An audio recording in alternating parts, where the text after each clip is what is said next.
naman, kapag nagbabayad po ng pamasahe, syempre dapat ibinibigay kaagad ang sukli. Pero ang bida nating graduating student na taga Manila, may one last lesson bago magmarcha. Natuto raw siyang alisin ang hiya para maibalik ang sukli nilang magkakaklase. Good afternoon po. Pwede po makuha yung supply sa 100. Ano po kami? 7. 84 po, bali 16. Ayun, no? Malapit nang bumaba sa modern jeep sina Maybell at mga kaklase niya. Kaya kailangan na raw talagang makuha ang sukli nila.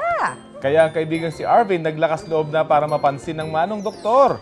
For the barker ang peg sa loob ng jeep gamit ang portable mic at speaker. Worth it naman dahil naibigay ang 16 pesos na sukli sa 100 pesos na bayad nilang magkakaklase. Ang video nakakuha pa ng mahigit 1 million views. Yan ang trip na Trending! Bakit hindi ba kaagad na ibibigay ang sukli? baka naman nakalimutan. Tsaka Sa may dami mic pala nila. doon, no, sa loob. Ay, baka Hindi kanya, mo kung dala bit-bit nung niya. estudyante. O, bit-bit niya. Baka may video okay sila. Oo nga, oo nga. Pero kuwela naman, at talagang paalala naman to, na ibalik nyo naman kaagad. Lalo na marami nagtitipid na estudyante, di ba? Malaking bagay yung kahit na piso lang. Correct.